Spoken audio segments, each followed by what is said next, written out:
5% താഴെ നിയമനവുമായി police constable telecommunication പട്ടിക അവസാനിപ്പിക്കാൻ ഒരുങ്ങി PSC. 393 പേർ ഇടം പിടിച്ച പട്ടികയിൽ നിയമനം നടത്തിയത് 21 പേർക്ക് മാത്രമാണ്.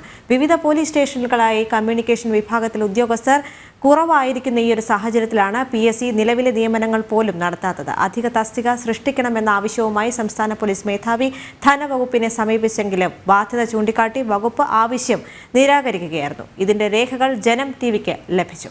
വിവരങ്ങളുമായി ടിൻഡു ദാസ് ചേരുകയാണ്. ടിൻഡു, പോലീസ് സേനയിലെ ചില പ്രശ്നങ്ങൾ കഴിഞ്ഞ കുറച്ച് നാളുകളായി നമ്മൾ റിപ്പോർട്ട് ചെയ്ത് വരുന്നൊരു സാഹചര്യമുണ്ട്. അതോടൊപ്പം തന്നെ അവിടെ ലഭ്യമായ ഫെസിലിറ്റീസ് അല്ലെങ്കിൽ പോലീസ് ഉദ്യോഗസ്ഥർക്ക് ഫെസിലിറ്റീസ് കൊടുക്കുന്നില്ല, അല്ലെങ്കിൽ അവരുടെ ഷോർട്ടേജ് കാരണം പല സ്റ്റേഷനുകൾ പോലും പ്രവർത്തിക്കാത്ത ഒരു സാഹചര്യമുണ്ടായി. അതുമായി ബന്ധപ്പെട്ട് നമ്മൾ നിരവധി വാർത്തകളെല്ലാം കൊടുത്തതാണ്. എങ്കിൽ പോലും ഇപ്പോൾ ടെലികമ്മ്യൂണിക്കേഷൻ വിഭാഗത്തിലാണ് ഇത്തരമൊരു സംഭവം ഉണ്ടായിരിക്കുന്നത്. വെറും 23 പേർക്ക് മാത്രം നിയമനം നൽകിയതിനു ശേഷം മറ്റുള്ളവരെ ഒഴിവാക്കുന്ന ഒരു സ്ഥിതിയാണ് നമ്മൾ കണ്ടുവരുന്നത്.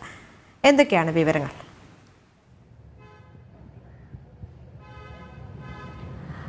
ദേവിക, ചരിത്രത്തിലാദ്യമായിട്ടാണ് 5% താഴെ നിയമനവുമായി കേരള പോലീസ് ടെലികമ്മ്യൂണിക്കേഷൻ വിഭാഗത്തിന്റെ പട്ടിക PSC അവസാനിപ്പിക്കാൻ പോകുന്നത്.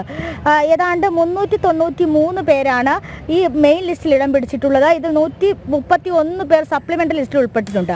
ഇതിൽ ഏറ്റവും പ്രധാനപ്പെട്ട കാര്യമെന്ന് പറയുന്നത് വെറും 21 പേർക്ക് മാത്രം നിയമനം നൽകിക്കൊണ്ട് ലിസ്റ്റ് അവസാനിപ്പിക്കാൻ ഒരുങ്ങുകയാണ് KSEB. 90 ദിവസം മാത്രമാണ് കാലാവധി ഉണ്ടായിരിക്കുന്നത്. ഈ കാലാവധിക്കുള്ളിൽ പരമാവധി നിയമനങ്ങൾ നടത്തണമെന്നാണ് ഈ PSC അനുശാസിക്കുന്നത്. പക്ഷേ ഇതിനൊന്നും മുഖവിലക്കെടുക്കാതെ 21 പേർക്ക് മാത്രം, അതായത് 5% മാത്രം നിയമനം നൽകിക്കൊണ്ടാണ് PSCയുടെ ഭാഗത്തു നിന്നും വീണ്ടും ഒരു നിരുത്തരവാദിത്തപരമായിട്ടുള്ള നിലപാടുണ്ടായിട്ടുള്ളത്. നമുക്ക് ഏറ്റവും പ്രധാനപ്പെട്ട കാര്യം എടുത്തു പറയേണ്ടതെന്ന് പറയുന്നത് പോലീസിന്റെ ടെലികമ്മ്യൂണിക്കേഷൻ വിഭാഗമാണ്. അതായത് ഏറ്റവും കൂടുതൽ തന്ത്രപ്രധാനമായിട്ടുള്ള സാങ്കേതിക വിദ്യകൾ അറിഞ്ഞിരിക്കേണ്ട, സാങ്കേതിക മേഖലയിൽ കൂടി പ്രാവീണ്യം ഉണ്ടായിരിക്കേണ്ട ഉദ്യോഗസ്ഥരുടെ തസ്തികയാണ് ടെലികമ്മ്യൂണിക്കേഷൻ വിഭാഗത്തിലെ കോൺസ്റ്റബിൾ തസ്തിക എന്ന് പറയുന്നത്. ശബരിമല, ശ്രീപത്മനാഭസ്വാമി ക്ഷേത്രം, ഗുരുവായൂർ ക്ഷേത്രം, അതുപോലെയുള്ള പ്രധാനപ്പെട്ട ക്ഷേത്രങ്ങളിലൊക്കെ ഈ ടെലികമ്മ്യൂണിക്കേഷൻ വിഭാഗത്തിലെ പോലീസ് ഉദ്യോഗസ്ഥരെയാണ് ഏറ്റവും കൂടുതൽ നിയമിക്കേണ്ടത്. കാരണം നമുക്കറിയാം, ശബരിമലയും അതുപോലെ തന്നെ ശ്രീപത്മനാഭസ്വാമി ക്ഷേത്രം എന്നൊക്കെ പറയുന്നത് അതീവ സുരക്ഷിത വേണ്ട മേഖലകളാണ്, അല്ലെങ്കിൽ സുരക്ഷിതത്വം വേണ്ട മേഖലകളാണ്. ഈ മേഖലകളിൽ ടെലികമ്മ്യൂണിക്കേഷൻ വിഭാഗവുമായിട്ടും സാങ്കേതിക വിദ്യപരമായിട്ടുമൊക്കെ അറിവും പരിജ്ഞാനവും പ്രാവീണ്യവുമുള്ള ഉദ്യോഗസ്ഥരെയാണ് നിയമിക്കേണ്ടത്. പക്ഷേ സംസ്ഥാനത്ത് അത്തരത്തിലുള്ള ഉദ്യോഗസ്ഥരുടെ ഷോർട്ടേജ് അല്ലെങ്കിൽ ലഭ്യത കുറവുള്ളതായിട്ട് തന്നെയാണ് കഴിഞ്ഞ കുറച്ച് കാലങ്ങളായിട്ടൊക്കെ റിപ്പോർട്ട് വരുന്നത്. ഈ ഷോർട്ടേജുകളെ സംബന്ധിച്ചിട്ടും അതിനൊക്കെ ഉദ്യോഗസ്ഥരില്ലാത്തതിനെ സംബന്ധിച്ചുമൊക്കെ നിരവധി തവണയാണ് സംസ്ഥാന പോലീസ് മേധാവി ധനവകുപ്പിന് കത്തെഴുതിയത്. പക്ഷേ ഈ ധനവകുപ്പിന് ഇത്തരത്തിൽ അധിക തസ്തിക സൃഷ്ടിക്കുന്നതുമായി ബന്ധപ്പെട്ട് സാമ്പത്തിക ബാധ്യതയുണ്ടെന്നും നിരവധി തവണ തന്നെ ഈ കത്തുകൾക്കൊക്കെ മറുപടിയും കൊടുത്തിട്ടുണ്ട്. അപ്പോൾ പോലീസ് വിഭാഗത്തിൽ നിന്ന് തന്നെ സംസ്ഥാന പോലീസ് മേധാവി ഇത്തരത്തിൽ സാങ്കേതിക പരിജ്ഞാനമുള്ള ഉദ്യോഗസ്ഥർ അല്ലെങ്കിൽ സാങ്കേതിക പരിജ്ഞാനമുള്ള പോലീസ് ഉദ്യോഗസ്ഥർ കുറവാണെന്നുള്ള അറിയിപ്പ് നൽകിയിട്ടും സർക്കാർ അതിനെ മുഖവരയ്ക്കെടുക്കുന്നില്ല എന്ന് വേണം നമുക്ക് ലഭിച്ച കത്തുകളിൽ നിന്ന് മനസ്സിലാക്കേണ്ടത്. അതുപോലെ തന്നെ ഈ സ്റ്റേഷൻ ഡ്യൂട്ടിയിൽ സംസ്ഥാനത്ത് കാസർഗോഡ് മുതൽ തിരുവനന്തപുരം വരെയുള്ള വിവിധ സ്റ്റേഷനുകളിലെ പോലീസ് കോൺസ്റ്റബിൾമാരുടെ എണ്ണത്തിൽ കുറവിനെ പറ്റിയിട്ടൊക്കെ വാർത്ത വന്നിട്ടുള്ളതാണ്. ഈ എണ്ണത്തിൽ കുറവ്, അതായത് നിലവിൽ അപര്യാപ്തമായിരിക്കുന്ന എണ്ണത്തിൽ നിന്നും പരിജ്ഞാനമില്ലാതെ അല്ലെങ്കിൽ ട്രെയിനിങ് ലഭിക്കാത്ത സാങ്കേതിക മേഖലയിൽ ടെലികമ്മ്യൂണിക്കേഷൻ വിഭാഗങ്ങളിലൊക്കെ എഞ്ചിനീയറിംഗ് വിഭാഗങ്ങളിലൊക്കെ പരിശീലനം ലഭിക്കാതെ സാധാരണ പോലീസുകാരെയാണ് ഈ ഷോർട്ടേജ് വരുന്ന സമയത്ത് ടെലികമ്മ്യൂണിക്കേഷൻ വിഭാഗത്തിലേക്ക് വിന്യസിക്കുന്നത്.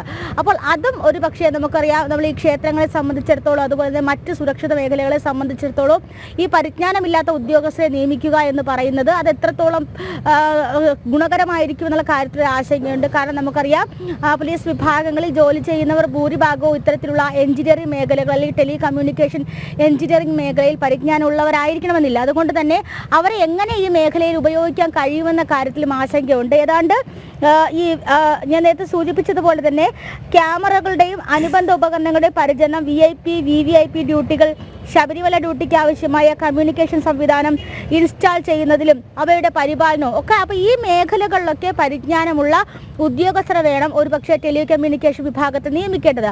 ഇത് ധനവകുപ്പിന് ബാധ്യതയാണെന്ന് ചൂണ്ടിക്കാട്ടി ഇത്തരത്തിൽ ഉദ്യോഗസ്ഥരെ നിയമിക്കാതെ ഇവരുടെ അല്ലെങ്കിൽ PSCയുടെ ഭാഗത്തു നിന്നും സർക്കാരിൻ്റെ ഭാഗത്തു ഭാഗത്തു നിന്നുള്ള അനാസ്ഥയാണ് ഒരുപക്ഷെ ഒരു വിഭാഗം ഇത്തരത്തിലുള്ള ഉദ്യോഗാർത്ഥികളെ അല്ലെങ്കിൽ ഉദ്യോഗാർത്ഥികളുടെ മനോബലം തകർക്കുന്നത് നമുക്ക് പറയേണ്ടി വരും. 393 പേർ മെയിൻ ലിസ്റ്റിലും 121 പേർ സപ്ലിമെന്ററി ലിസ്റ്റിലും ഉൾപ്പെട്ട ലിസ്റ്റിൽ നിന്നും 5% താഴെ മാത്രമാണ് കാലം ഇത്രയുമായിട്ടും നിയമനം നടത്തിയിട്ടുള്ളത്. ഇത്തരത്തിൽ ഉദ്യോഗസ്ഥരുടെ ലഭ്യത കുറവും അതായത് മികവുറ്റ അല്ലെങ്കിൽ ഇത്തരത്തിൽ സാങ്കേതികപരമായിട്ടുള്ള പരിജ്ഞാനങ്ങൾ ലഭിച്ച ഉദ്യോഗസ്ഥർ ലഭിക്കാത്തത് ഒരുപക്ഷെ നമ്മുടെ പോലീസ് സേനയ്ക്ക് തന്നെ അത് ഭാവിയിലൊക്കെ അപകടകരമായിട്ട് വരും. ഈ സാധ്യതകളൊക്കെ മുന്നിൽ കാണാതെയാണ് സംസ്ഥാന സർക്കാർ ഈ സാമ്പത്തിക ബാധ്യതയുടെ മാത്രം കാര്യങ്ങൾ പറഞ്ഞുകൊണ്ട് അല്ലെങ്കിൽ സാമ്പത്തിക ബാധ്യതയാണ് അല്ലെങ്കിൽ അധിക ബാധ്യതയാകുമെന്നൊക്കെ ചൂണ്ടിക്കാട്ടിക്കൊണ്ട് സംസ്ഥാന സർക്കാർ സംസ്ഥാന പോലീസ് മേധാവിയുടെ ആവശ്യം നിരാകരിക്കുന്നതും അതോടൊപ്പം തന്നെ PSC ഇത്തരത്തിലൊരു നിലപാടെടുക്കുന്നതും ഇതിനെതിരെയൊക്കെ തന്നെ ശക്തമായിട്ടുള്ള എതിർപ്പുകളൊക്കെ വന്നിട്ടുണ്ടെങ്കിലും അത് സർക്കാരോ ധനവകുപ്പോ PSCയോ ചെവിക്കൊള്ളുന്നില്ല എന്നതാണ് ഏറ്റവും പ്രധാനപ്പെട്ട കാര്യം.